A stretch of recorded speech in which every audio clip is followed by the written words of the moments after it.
উদ্যোগ অসমত স্থাপন হোৱা নাছিল জাগিৰৰ পেপাৰ কলকে ধৰি কিছুমান আঁচনি হৈছিল যদিও সেইবিলাক দুৰ্নীতি নিমজ্জিত হ'ল আপোনালোকে জানে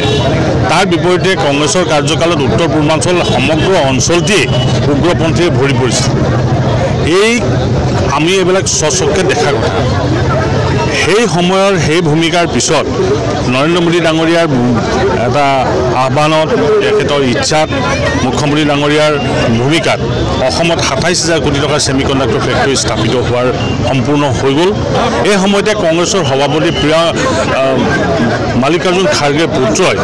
কৰ্ণাটকত কিয় নহ'ল অন্য ঠাইত কিয় নহ'ল অসমত কিয় হ'ল বুলি এটা তুচ্ছাৰ্থভাৱে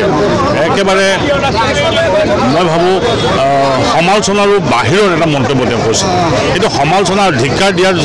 যোগ্যটো আছে তাৰ লগে লগে মই ভাবোঁ কংগ্ৰেছৰ এই ভূমিকা এই মানসিকতা তেওঁ প্ৰতিফলন ঘটাইছে কাৰণ তেওঁৰ পিতৃ নিজেই কংগ্ৰেছৰ সভাপতি তেওঁৰ পুত্ৰই যেতিয়া ক'ব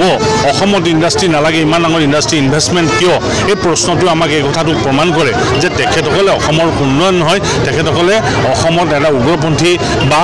একেবাৰে পিছপৰা হৈ থকা ৰাজ্য হিচাপে থকাটো বিচাৰিছে আমি এক প্ৰতিবাদ কৰিছোঁ আৰু আপোনালোকে দেখিছে